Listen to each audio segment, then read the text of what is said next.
Hey everybody, welcome to the BRC podcast. I am Justin Musil. I'm excited to dive in tonight with one of my good friends, head coach, University of Minnesota, youngest head coach in the Big Ten, one of the youngest Division I head coaches in the country. Extremely bright dude. One of my really good friends. I know him well, and just led the Gophers to their first 30-win season since 2018.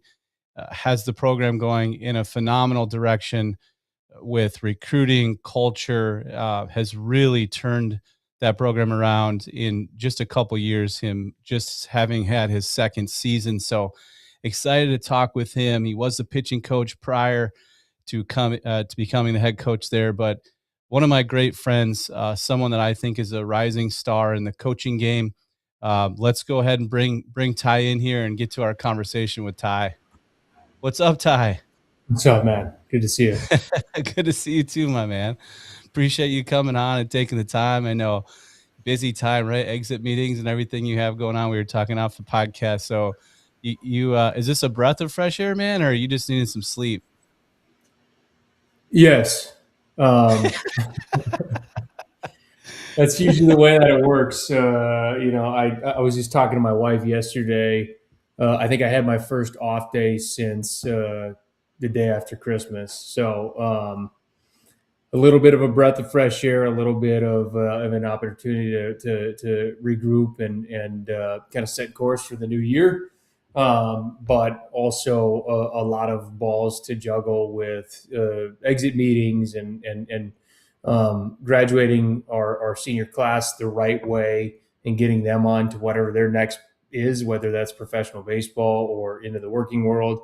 And then obviously figuring out what next year's roster looks like. And a lot of that revolves around having conversations, growth conversations, development conversations, roster construction conversations with the remaining guys on our roster, and starting to turn our attention to the transfer portal and our incoming freshman class. So there's a lot of things going on. Right now, you'd imagine that it would slow down. It actually speeds up for a handful of weeks before it slows down, which is fine. I think you kind of need. I mean, it's honestly not that different than pitching or your throwing arm. You kind of need that deload period to ease into a little bit of a slower window. So I think all of our brains work that way. Yeah, man. And it's interesting because tonight we're going to talk about the summer recruiting, right? And how to navigate that. It's changed a lot. And I think, Ty, we talk a lot away from the podcast, but I think a lot of people just think that it flows right from your season and kind of just general recruiting. And there's not a lot of other things that are going on in your lives and in your work, right? And you just kind of laid it all out, all the different things that you're juggling heading into the summer. It's not simply what events you're going to be at. It's a lot of the things with your current roster. You have the transfer portal now, which is a big deal. So I want to kind of dive into that here in a second, buddy. But first, before we get to that, I know a lot about you. Obviously, we're close, but I'd love you to share more about your background because you have really risen in this game fast. A lot of people work, 15, 20 years to become a Division I head coach, let alone a Big Ten head coach. I'd love you to share more about your background, man, and just kind of that meteoric rise to becoming a Division I Big Ten head coach from where you came from. Yeah, the story's unique, and it would be we'd be here really all evening, trying to go through all the different layers of what and why and how, the timing of things, the fortunate and even unfortunate circumstances of certain things. Really, the most brief version I can give is I showed up to the University of Minnesota in the fall of 2010, I believe it was.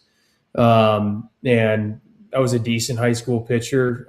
Didn't have a ton of recruiting opportunities, but had enough recruiting opportunities to go through the recruiting experience and gain some knowledge of that. And had some smaller schools recruit me, had some Big Ten schools recruit me. Ultimately, decided I wanted to go to the University of Minnesota. Um, at a similar time, my father, who was a custom home builder, had gone through a difficult time in his professional career with the economic collapse that happened years before. And long story short, all of the savings that my family had done to pay for school was gone, and so it was sort of on me to find my own way through college if that was something that I wanted to embark on. And as many baseball families, players, parents find out somewhere along the way, and it's changing a little bit now, but certainly at the time, they don't have full ride scholarships for baseball players, no matter how good you are. So it was on me to find a place that I could go, but also a place that was going to let me work so that I could pay for school. And I found a great fit in a program with John Anderson in the University of Minnesota.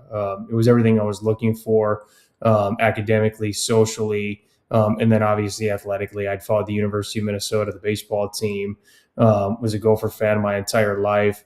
But also allowed for me to have some flexibility to work doing lessons. I really started doing lessons long before the NIL era, where now they encourage you to sell yourself and your abilities. This was back when I had to get lawyers to just let me do 30-minute, hour-long lessons with high school kids or middle school kids, or run a small group lesson. There was a lot that went into just being able to make money so that I could pay my college bills. So I got into the University of Minnesota. I was invested in the program. I was making money in the morning and in the evening outside of my academic responsibilities and outside of my practice responsibilities, coaching players. Had a facility, small facility, that my older brother and I ran in the area that I spent a lot of time going to. So I sacrificed quite a bit from a college experience in that regard.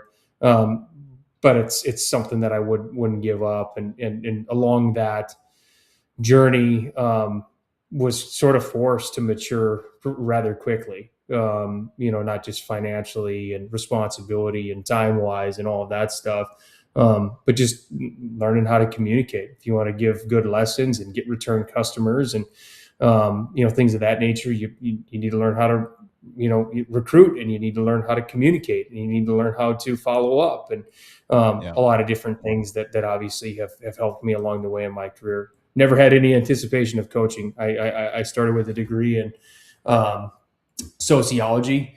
I have a degree in sociology. The focus was on criminal deviance. At some point, I wanted Yeah. to disappear from the world and become a clandestine CIA agent. Looking back at that previous version of me sounds unbelievable. But it was a thing. I mean, I that was what I was into. I had a Yeah. internship lined up. I was ready to go. I really enjoyed my academic time at the University of Minnesota. I learned a lot about law enforcement, a lot about sociology and the way that people and groups work. But like I said, never thought I would parlay into a coaching opportunity. I would say the change sort of happened. I think it was my junior year, maybe my redshirt junior year, when I had Tommy John surgery. So Okay. it was an unfortunate happening. I believe it happened the second or third weekend. It was months before I was able to get surgery. So I ended up getting surgery in like middle of May, and looking at the available recruiting, or excuse me, eligibility window I had, it was closing on me fast. I was going to risk losing 2 years when at the time you could take one redshirt year, and that was all you got. Mhm.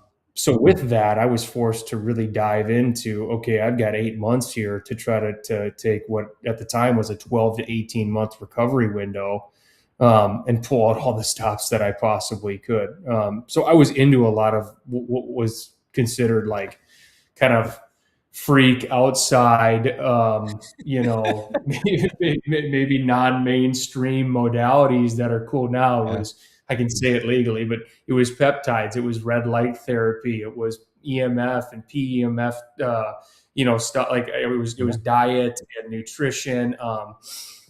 and I just emptied the tank on all of that stuff and became absolutely obsessed with the human body, the way that it moves, the fuel systems that it runs on, the way it recovers. And along that journey, I started to realize how much of that I thought was being missed in just coaching, um, and started to take some of that stuff back to my teammates and say, Yeah. hey, I think we can look at this stuff and find more and better ways to be optimal. That coincided with my pitching coach, Todd Oakes, who's will always be one of my favorite humans that I've ever interacted with. But he was battling leukemia, I think for the second or third time. He eventually passed in 2016, like almost a month before my career ended.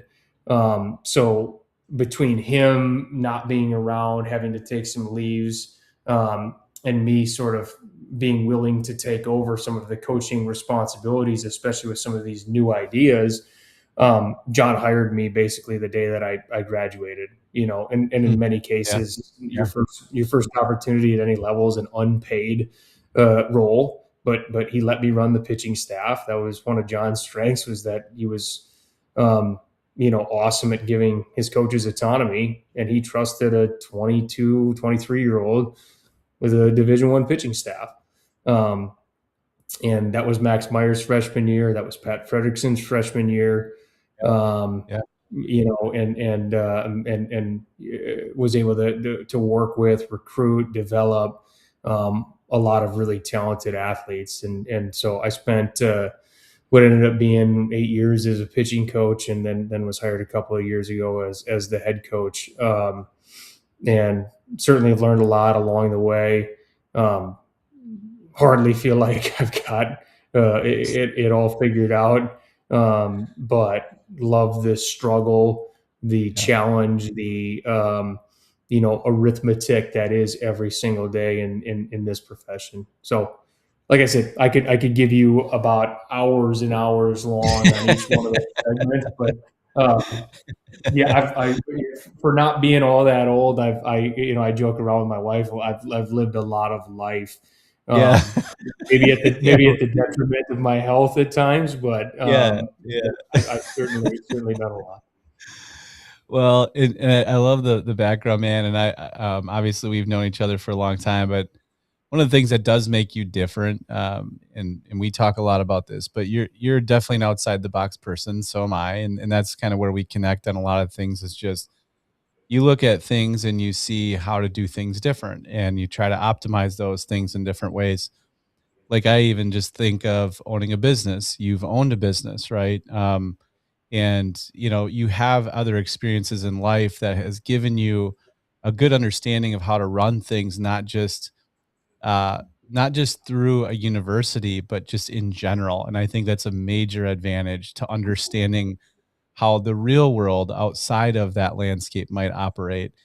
But I'm gonna kind of shift on you a little bit and dive into the summer recruiting stuff, because that's really what the conversation is going to go to. But for anyone watching, feel free to throw your questions for Ty or myself in the Q&A, and in the chat, and just I'll get to those as we go along here. But so Ty, one of the things I want to kind of get into with you is the summer recruiting, and this has changed immensely. We've talked about this a lot, but I want to just give listeners a general sort of thought process into what you are now thinking about your goals going into the summer when it comes to the portal, junior college, and high school. How are you separating all of that out? And what are your goals in your priorities to construct your roster for the coming months? Yeah. Okay. So I'm an order of operation guy. So let me walk you kind of through, Yeah. It's the order, right? unironically, where we're at right now. Like I don't have to sit back and try to recalibrate. Like this is where we're at the start of summer. Yeah. We are setting course for new year. So this is very much appropriate for where my brain's at. So forgive me if I'm a little wordy and excited about this. I'll try to be as concise as I can. Um, the summer always starts with taking account of your current roster, right? And in our case, right now, as the season comes to an end, we've got to figure out what our roster is going to look like next year. Who's going to return because they have eligibility left? Who's going to enter the transfer portal? We have to look at draft potentials and place a projected value on each one of those guys. You're going to have some people that are high probability drafts. You're going to have some that are low probability drafts. And then you're going to have people that are anywhere in between. So you've got to sort out where your current roster is at and make sure that you're on a good course for short-term success within your program. And then you have to look at the big picture. Then you have to try to figure out, okay, long-term, where are we at? Each position from a need standpoint, who's becoming draft eligible this coming year? Who do we have incoming? Are they healthy? How quickly are they going to be able to help us? What sort of positional needs might they fill? And just making sure that everything is balanced the way that you want it to be balanced there. And sometimes you have to make really hard roster decisions. You know, it might be telling a kid that you were planning on coming in and making an impact. Might be having an honest conversation with them about a player that's returning that maybe we had anticipated getting drafted. You know, that their role may be different if they show up on campus. It might be having a conversation with somebody who's been in our program for a couple of years and hasn't really shown the on-field capacity that we had hoped for. Being really honest with them about our vision for them within the program. That's a strength of mine, is being able to have those hard conversations. I really enjoy them, as difficult as they can be for both sides, because I think it provides clarity. And as an athlete, not all that long ago, having a coach that, you know, didn't believe in you, having a coach that maybe didn't have a plan for you or anything like that wasn't the scariest thing. It was not knowing if you were showing up every day for a coach who didn't think you could do it, or a coach that didn't have a plan for you. It was the unknown of what your coach, or in this case, GM, which is what I turn into at this time of the year. It was the unknown of what you were thought of. I think that would be most scary. So all of that being said, myself, my staff, we need to sit down and we need to figure out short term, which means next year's roster, and then long term, are we on track for where we want to be? And if not, what are our action steps to get there? And the action steps always amount to a few roster adjustments, and they always amount to a handful of people that, whether it's junior college or transfer portal, we need to get in right away to fill some gaps in our program. And then long term, high school kids, you know, all that stuff you can keep pushing in the next year, the years following, and all that good stuff. Yeah, it's so good. I think what's interesting is, man, have things changed, right? With the short term sort of view that roster construction has taken versus pushing way ahead.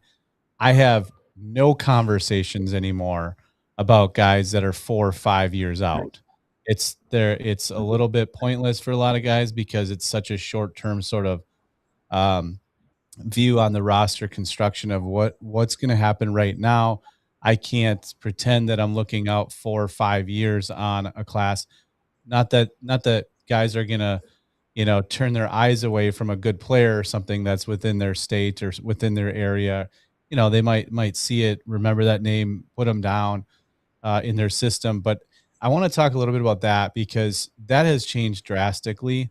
And I think that's really hard for people to grasp that, you know, 5, 6 years ago, you know, we had 8th graders committing, and now we're in a position where it is really like guys finishing up, you know, their transfer portal guys that they're going to bring in, the junior college guys, and then focusing on just a year or two out at max. And that's really the focus now. Can you just shed some light on that, on the changes that you've seen and what that might look like as we, as people kind of listen to you on how you may assemble your roster? Sure. I think every head coach in the country is going to give similar, but their own version of Yeah. what that construction looks like, and a lot of that's going to be personal preference, but even more that's going to be driven by the resources that they have within their program. So everybody Yep. kind of has it's very much like Major League Baseball. Everybody has a different salary, Yep. cap, if you will, internally, and what they're willing to spend, and so because of that, you have uh, a lot of different ways that people look at building a roster. In our specific case, um, and again, these things change rapidly with NCAA legislation, with roster limits, a variety of different things. But currently, we are big believers in um, taking a multifaceted approach at building a roster. We believe that you need to have young, talented players out of high school, which means in any given class, you're talking between 6 and 10 players that are coming in that you expect to get something out of right away. I think that's another thing that oftentimes gets glossed over. There used to be time not long ago where you would take a kid out of high school, not fully expecting him to be ready to go to make a huge contribution in year one. Maybe you're going to red shirt him. Maybe you're going to give him limited opportunities. I think at this point, everybody in the country is evaluating high school players under the same lens as what they're viewing portal players or junior college players. You have to come in and be able to help us right away. They're if not, you can't have Yep. wasted time. Yep. So that's one of the components that clearly has changed. But we believe in a balanced approach where we are going to go try to find quality high school kids. We are going to go try to find kids that can help us right away, that are young and talented. Um, and then we're going to supplement those recruiting classes with some talented, more experienced, more seasoned kids out of the transfer portal. And I say kids, but it usually ends up being more of the Yeah. men type, right? The Yeah. 21, 22-year olds. And for us, sort of I would say the middle of the world that we live in, where from a resourcing standpoint, we're certainly not in the top 20 teams in the country, but we're certainly not in the top or in the bottom 20. Um, the guys we have access to are maybe those that have gone to the ACC or the SEC, and found out that the opportunity isn't as abundant as they had hoped for Yeah. there, Yep. and so they want to come back, if you will, and try to find a place where they're going to be developed, they're going to have an Yep. opportunity. It's not as professionalized. And then we have another group of people that come from the mid-major class or even Division II, Division III, NAIA, junior college baseball, that's looking to level up. And we Mhm. need to do a very good job of identifying players on both sides of that spectrum, that we feel like can help us at a very high level. So either players that we feel like we're undervalued, underutilized, at a quote unquote higher level at ACC or an SEC school, and then we need to find those at lower levels that are ready to level up and help us at a Power Four conference. Yeah. And so much good stuff in that, Ty. I appreciate the thought and insight. I want to get to a question here as we kind of roll through. And Mark asks, so thanks for coming on. This is awesome. Appreciate the comments there, Mark. What's your philosophy when it comes to culture inside a clubhouse? Ooh, culture is a That's a weird word for me. Like it kind of it culture like and Justin's Right. a recruiting guy, so you get it. We've talked about this before. Um, Culture and development, I think, are two words that are probably overused without context, without backing in a recruiting scenario. And like I said, oftentimes they're like nails on a chalkboard for me because, as I said, you're not going to find a team in the country that in the recruiting process isn't telling you how good of a culture they have. And you're not going to find a team in the country that's not going to tell you that they're good at developing. Um, the so what, the how do you do that, is the most important thing. So for us, culture all revolves around a very basic, a very simple, but a very hard statement to commit to, and that's tell the truth all the time, no matter what. Bottom line, period. Okay. If I we love can that, man. create a culture where coach to coach, coach to player, player to coach, player to player, I mean, you go through it, any context, any communication line, we are comfortable saying what we think at any time, and being okay hearing what others think, um, then we have set up a structure to have a good culture. Um, but if that is not 1A on your list of priorities, then I think it's all fake. I think it's Yeah. all a Good. facade to some Yep. level. So let's create an environment. And when we talk about culture, like I said, it all starts with that. How comfortable are we telling the truth? We talk about that as a coaching staff all the time. We talk about a player in evaluation, and 4 of the 5 coaches are like, "Oh yes, 100%, love it, love what I'm seeing." And then you notice the one coach in the corner that's kind of quiet. What do you got? You seem like you disagree. And the easy thing would be to say, no, I agree with you guys. Let's just move on. We'll go after him. But maybe he's got a really important perspective on it. Yeah. And so it's become an often saying in our office. Our players use it often. Don't hesitate to tell the truth. There's a lot of fun and exploration that can come from that. And the second we start muzzling ourselves or muzzling others, it creates an environment where growth gets stifled. So Yeah. we let it fly. We let it fly. We encourage our players to let it fly.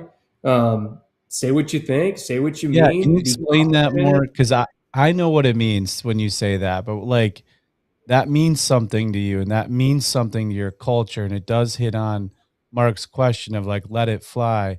What does that mean out to the outside world that doesn't know that? Yeah. So I want to give my staff and my players the comfort to be themselves. That's to Yep. be independent, critical thinkers who have their own opinions, who can express themselves and the uniqueness of who they are and how they got there. Um, I want them to be comfortable being able to do that. I also want them to concede that they have to be comfortable hearing from people who have other opinions, who come from different backgrounds, who might share a different perspective or opinion. And that's the concession that we have to make is if we are going to have this open, tell the truth all the time, no matter what culture, um, then we've got to be willing to hear feedback from other people just as much as we can be eager to share ours. So we Yeah. have to be really good at saying what we think. We have to be very good at thinking about what we're going to say before we say it because we take what we say seriously. But then we also have to be outstanding listeners. We have to be outstanding listeners because um, you're going to be able to gain a lot from the other people around you if you're willing to Yep. commit to that. So that's the whole structure Yeah. from a I love it, team man. culture Yeah. standpoint. And then from there, I think it's way easier to build meaningful relationships. It's way easier to get on the same page. I mean, I'll just say it like words are weird, right? Human communication is weird. And especially when you're dealing with It is, man. emotional, high stress, high consequence situations, like you and I could be saying the same thing with different words, and somebody could hear what we're saying very Yeah. differently based Yep. off of the emotional state that they're at, right? Like so just like I said, being able to get to a space where we can share our thoughts, share our feelings, respect those, like that's priority 1A for building a team culture, if you ask me. Yeah, I love all of that, Ty, and more. We've talked about this a lot. For anyone that's on, feel free to throw your questions in the chat if you're on the parent dugout. But so here's the thing: we've talked about this, man.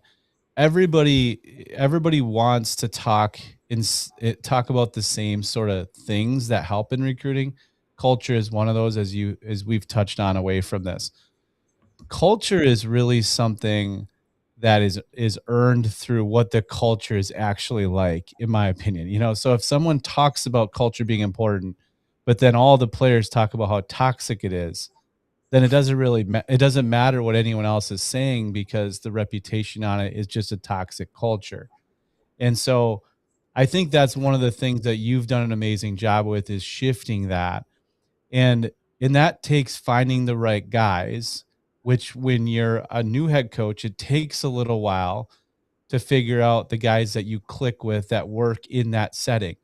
It's not saying that someone else may be wrong. It's saying this is what works for me. And those are the personalities that you're talking about, the communication and how we operate. Like clearly a team and how we connect with each other matters. In the short 2 years of being a head coach, how much have you learned on that, on the types of players that you want to fit where you're at, instead of coming in as a rookie head coach going into the recruiting process?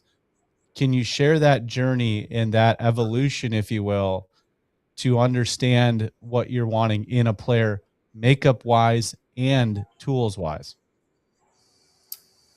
Yeah, I think there's a certain element where we have to just concede there's always going to be an evolution, right? If we're Yeah. not learning Yeah. and we're not adapting, we're not changing the things that we're looking for, then we're doing the program a disservice. So what it is today, it won't be that tomorrow, and there's always going to be learning and growing. The staples that I look for, that I know fit with the type of culture that we have, and the type of identity. And I think those two things are tied very closely, right? Your culture sets your identity. For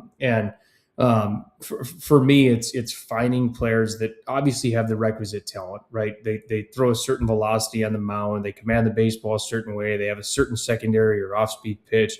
Hitting wise, they've got bat to ball skills, they've got power, they can field their position well. Like those are all basic requirements, and oftentimes those don't become distinguishing factors. It's trying to take 3 or 4 players that might fit that category and figure out which one or ones are going to be the ones that you pursue in the recruiting process. So then we go to the intangibles that you're talking about. We look for players in our program that are great communicators, that really enjoy talking about what they're doing, why they're doing it, can take feedback, can give you feedback on how they feel, and the application of our development process. So being a good communicator is number one. You can have a kid with all the tools in the entire world, and has talent, through the roof, but if you can't communicate with me, we're going to have a really hard time getting you better. So that's one piece of things. Okay.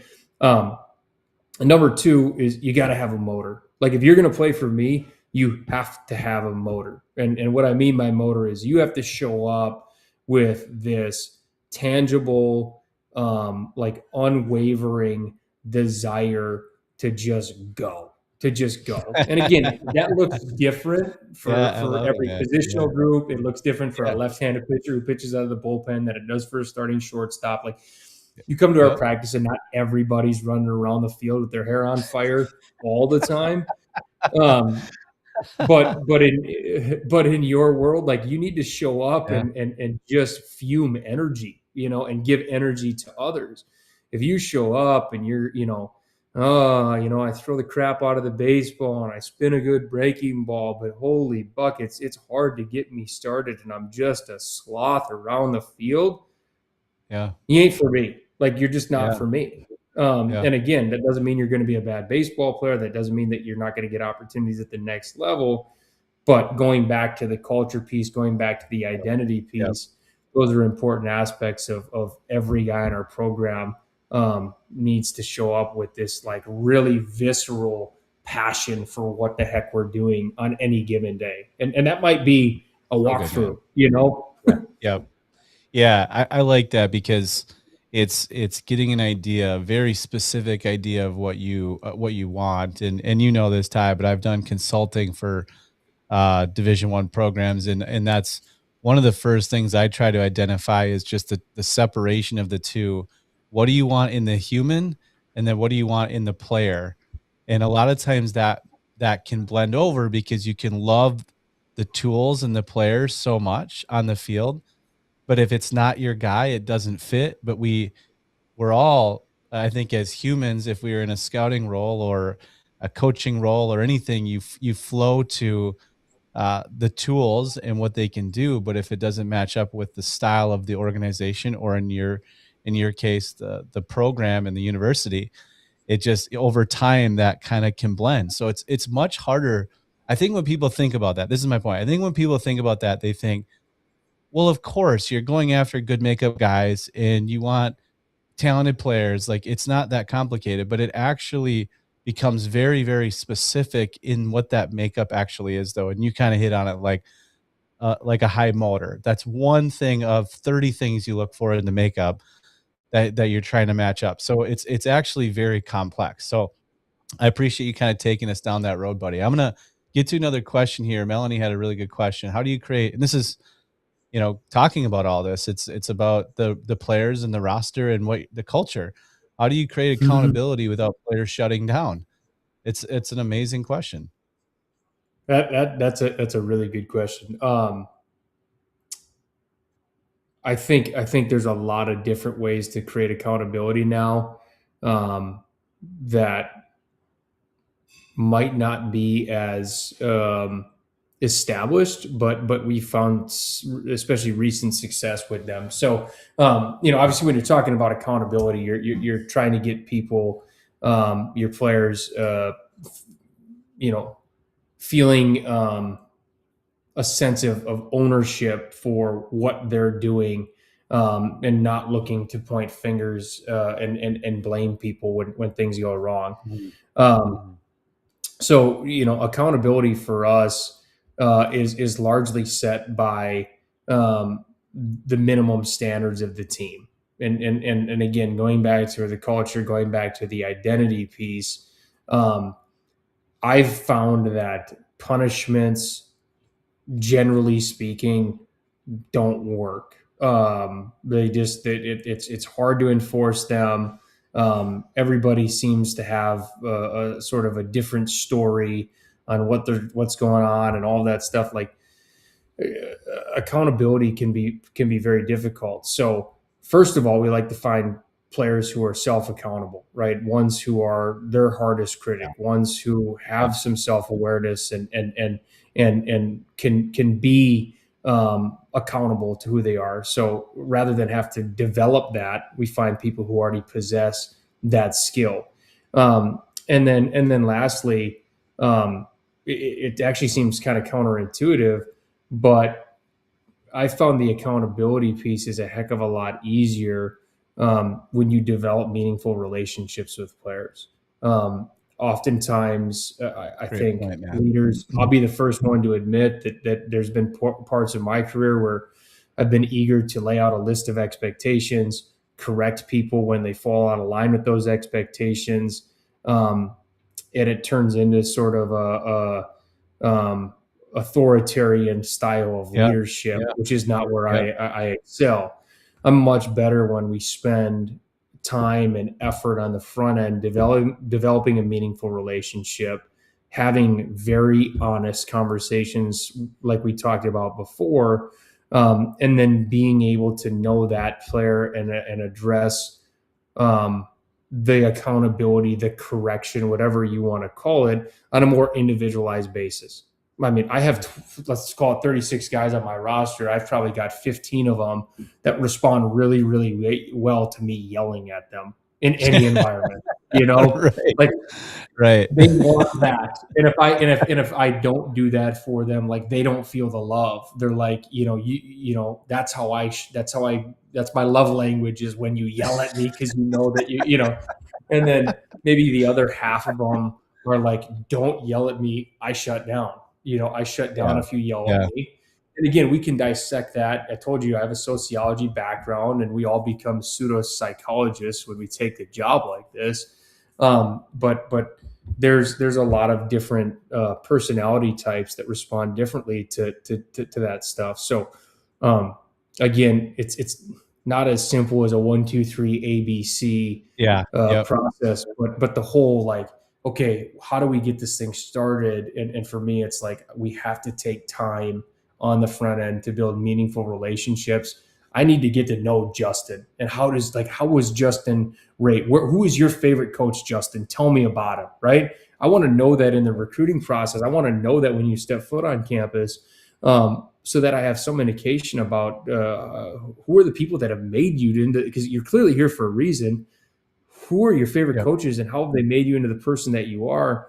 And let's see if I can put tools in my belt so that I can utilize that communication style, that Yeah, accountability man. Yeah. style It's when I it love needs to that. be taken. Yeah. Yeah, We're all and when emotional. you Like I fall short sometimes. yeah, Like I use the yeah. wrong tool for the wrong job, but the more that we can be on the mark with that, um, the better the relationships are going to be and the more success we're going to have collectively as a group. Yeah, and the thing is when you dive into all this stuff and you start thinking about kind of the whole platform itself, right? Of like your ability to speak and connect with these kids. It's kind of I mean, it's an honor for you, right? To be able to lead them. You're leading men, right? Young men. So it's a very important thing. And I think you take it really serious, but without the trust that you're talking about that's built through the relationship, a lot of the other stuff never follows. And so I don't know if John Maxwell once said, people buy into the leader before they buy into the vision, right? And that's the truth. And so if they buy into you, then they're more likely to follow the things that you're trying to do with the program. And I see a lot of times where coaches, this is organizationally too, Major League Baseball, but they're trying to get people to buy into the vision instead of putting themselves out there and building those relationships.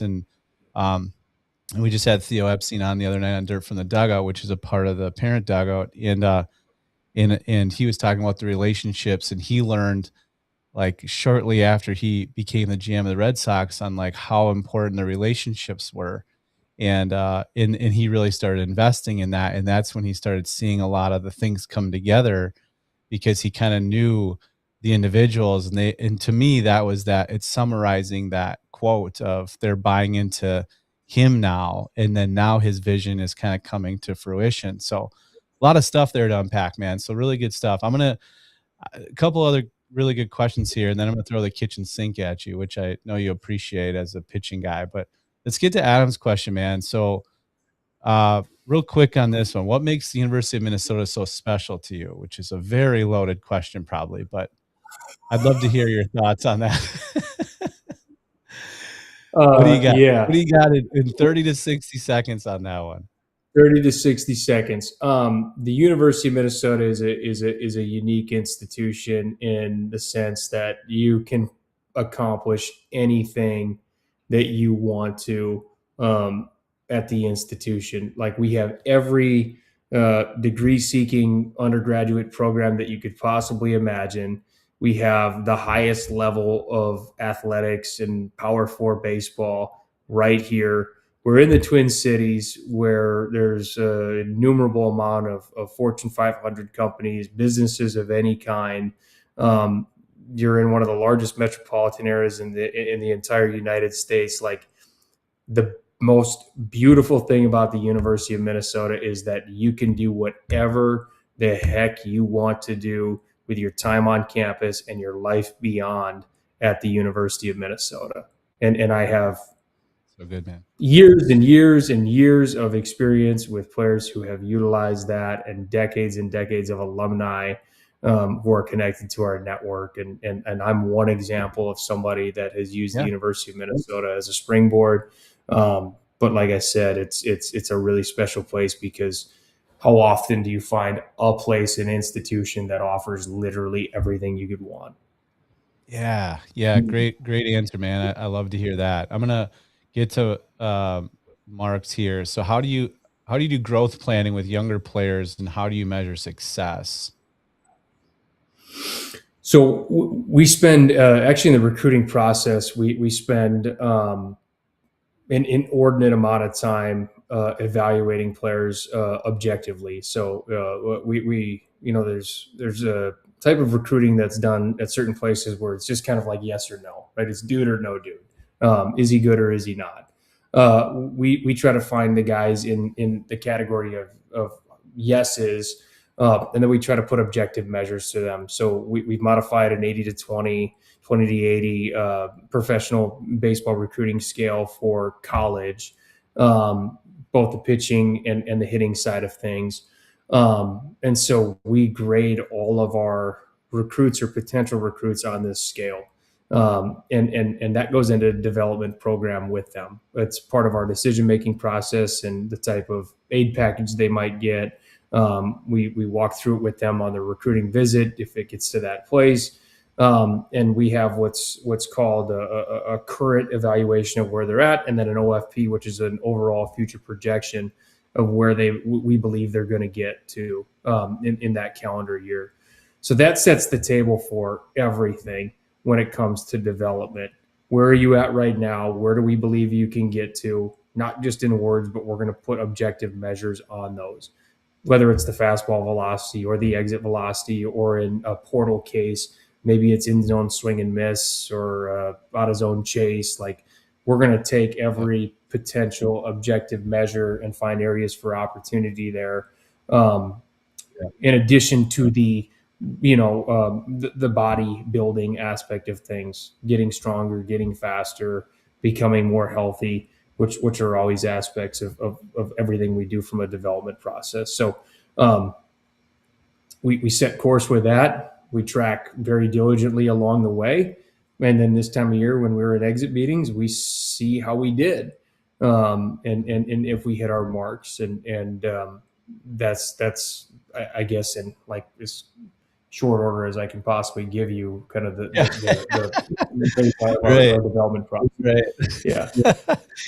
I If like you it, came on man. one of And I our want, recruiting visits, like you'd probably be like, I mean, we spend hours and hours and hours. Justin, you've had many yeah, clients who've done that with us, and we spend a lot of time sitting down and really giving you an idea of not just, hey, we believe you're going to become a better player when you come to our program, but we like to show our work and tell you how. yeah, yeah. You guys doing a great. You're doing a great job with that. And I think as we kind of, I'm gonna go to the kitchen sink here in a second, but I want to just quick go to this because I want to summarize the conversation of summer recruiting too and navigating that. I'm gonna just give my little piece, my opinion here, so that people can take something away from this, and then I'm gonna turn it to you, buddy, to kind of add on to whatever you want to add on to with how they can be successful. So if you're a parent, a player going into the recruiting process this summer as a high school player, it it is different for every player. So don't focus on anyone else's timeline.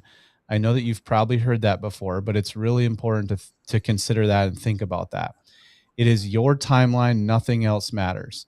So if you become the best player in your state, and that happens your senior year in November, and you kind of catapult yourself, it doesn't matter when you got there. All that matters is that you got there.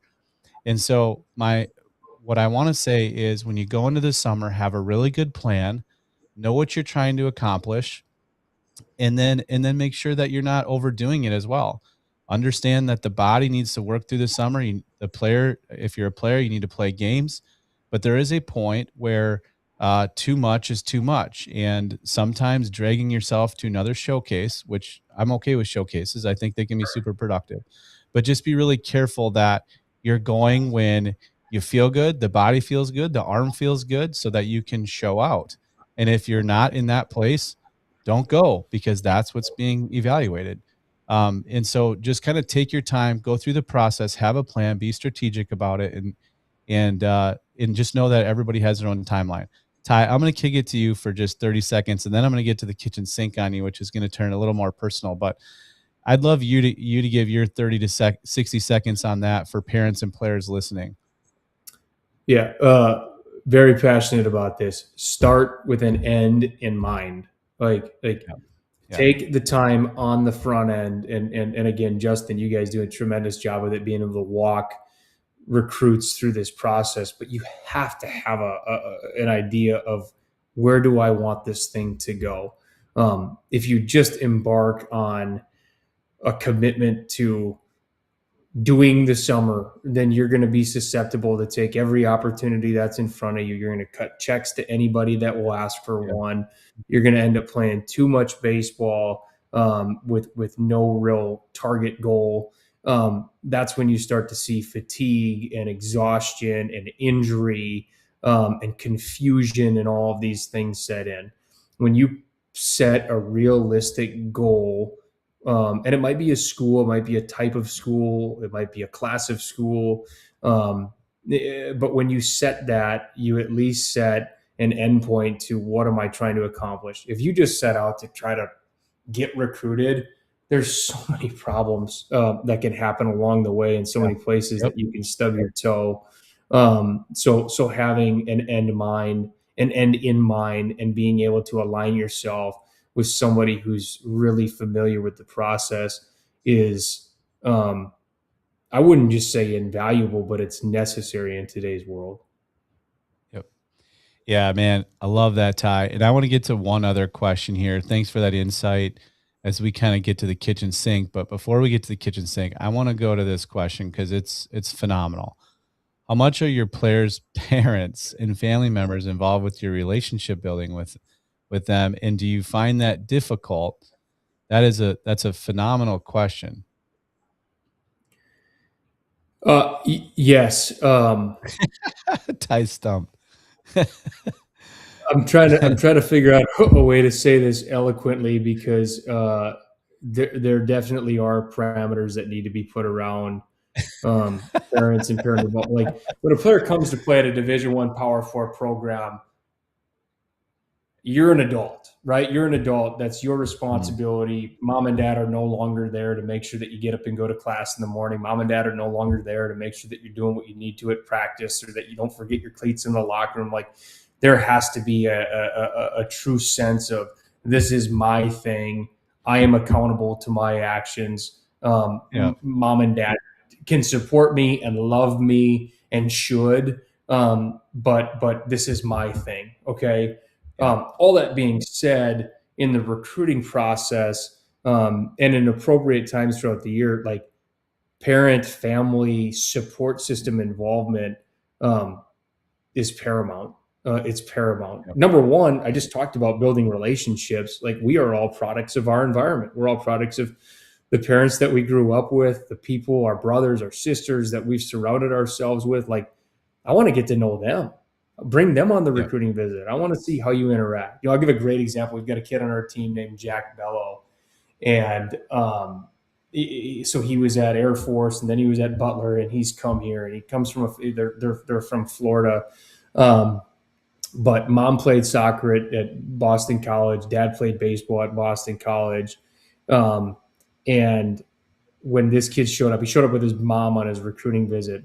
We were sitting across from each other at dinner, and the mom started talking about her golf game and her tennis game, and they started going back and forth on who was better at golf and who could kick each other's butt in tennis. And then it was talking about all the siblings, who was the best golfer and who was the best tennis player.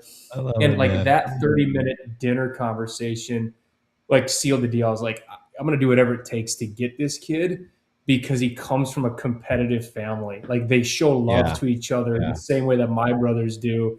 And that's like on the golf course, on the tennis court, playing ping pong. Like, I mean, the mom and Bella were like, they were like Alexandra and Bella, like they were going at it. And that was such like, So good, man. that was such a cool thing to see. And again, that's one example, but you find a lot of different examples of being able to learn from the family, about the family, interact with the family. And Yeah. it gives you really Yeah. good insight to the type of player that you're getting.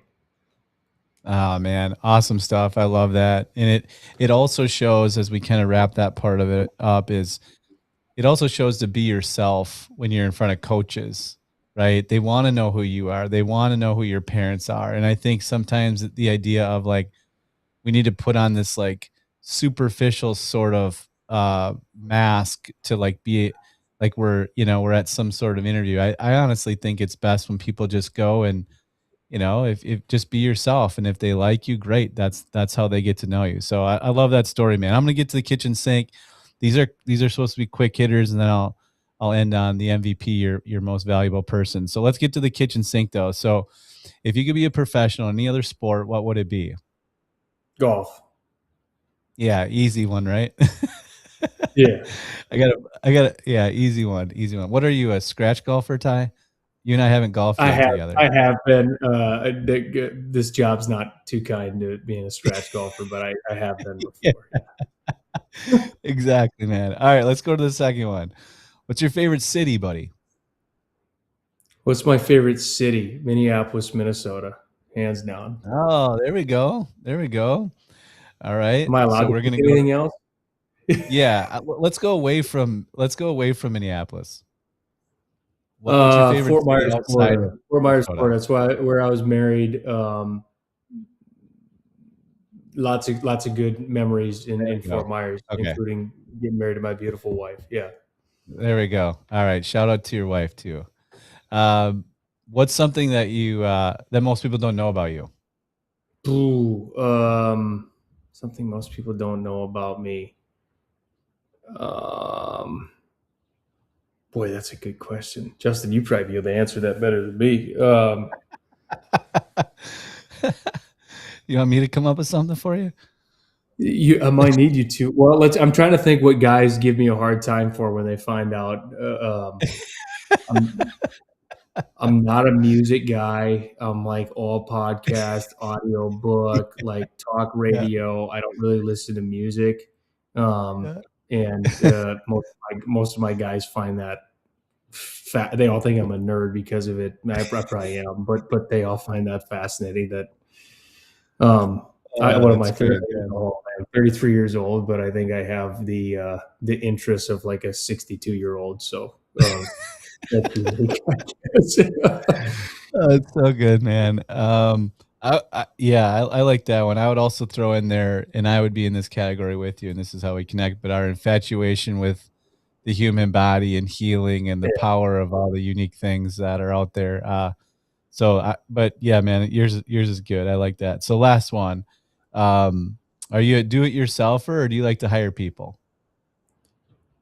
Uh, it totally depends on what the task Oh, is. come on, come on. Well, I mean, your dad's a construction guy, so please tell me you know some things. He is, but I'm also I connect with my players a lot on this. I'm not very good at asking for help.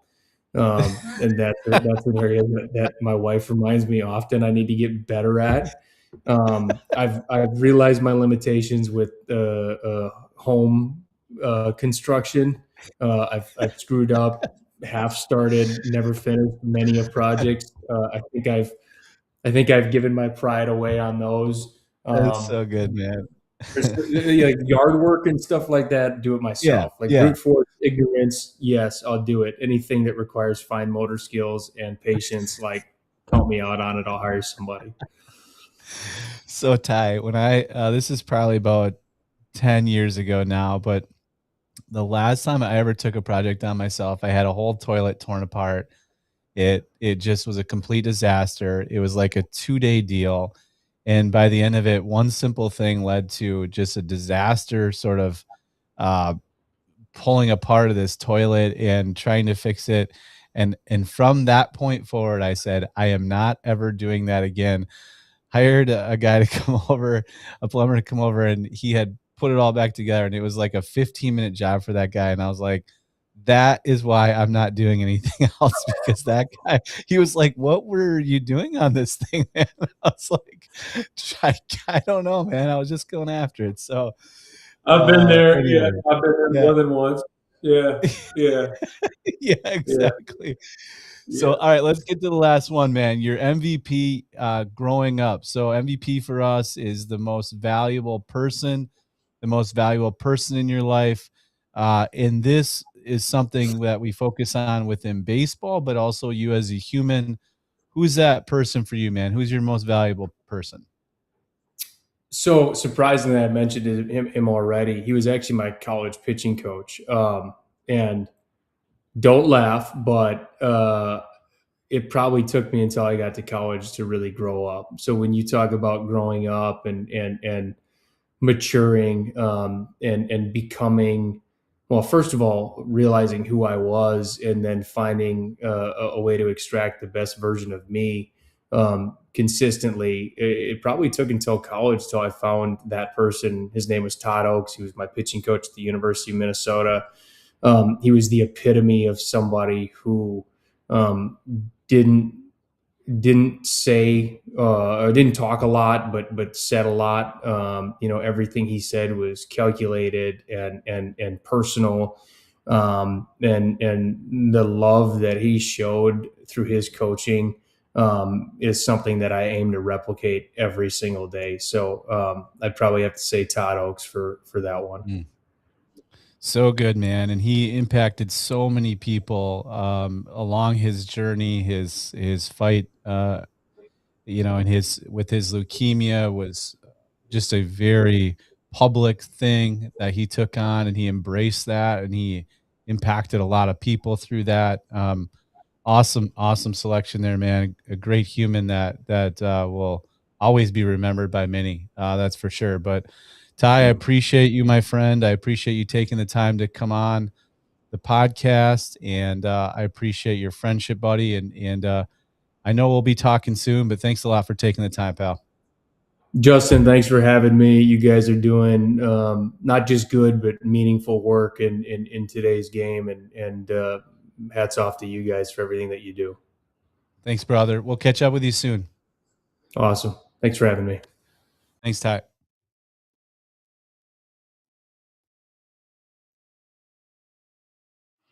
And just to wrap up here, join our community, the Parent Dugout. We have Dirt from the Dugout, live access to the best in baseball, how to succeed on your journey, Baseball Recruiting Confidential. That's this, obviously, as you're watching it and listening to it. Ask Justin and Ravi anything. You can come on and you can ask us anything. Any questions you have about the recruiting process, player development, anything that you want, you can ask us anything in there. Clubhouse Conversations. This is where you engage with other baseball parents on their journey, learn from the community. It's a conversation amongst the community. So go on there and check it out. A lot of videos and written content on there. Thanks a lot for checking out the podcast, and we'll see you soon.